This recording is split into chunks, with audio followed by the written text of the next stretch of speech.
நீங்கள் அவரை விட்டு விலகினாலும் அவர் உங்களை தேடி வருகிற கர்த்தராய் இருக்கிறார். ஆமென் சொல்லுங்க. பல நேரத்தில் நாம் நம்ம சுயத்தை நாம் நாடி, என் தேவைகளை நாடி நான் என்ன செய்கிறேன்?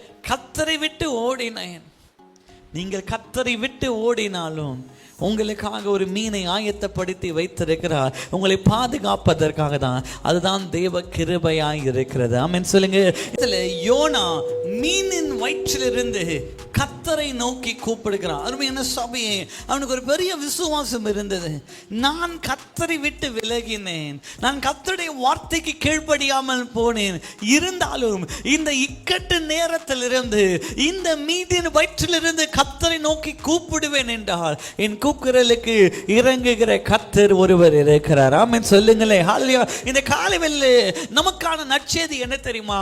என்னை திக்கற்றவர்களாய் விடேன் என்று கர்த்தர் சொல்லி இருக்கிறார். அது மாத்திரமல்ல, நான் என் சுயத்தினாலே கர்த்தரை விட்டு விலகினாலும் இப்போது நான் முழங்கால் படியிட்டு என் தேவனே என்று கர்த்தரை நோக்கி கூப்பிடுவேன் என்றால் என் விண்ணப்பத்துக்கு இறங்குகிற ஒரு நல்ல தகப்பன், இரக்கமுள்ள பிதா ஒருவர் இருக்கிறார். இந்த காலையிலே நீங்களும் நானும் இந்த மீனின் வயிற்றிலே இருந்து என் கர்த்தரை நோக்கி விண்ணப்பம் செய்தாலும் என் விண்ணப்பத்துக்கு இறக்குகிற கர்த்தர் ஒருவர் இருக்கிறார்.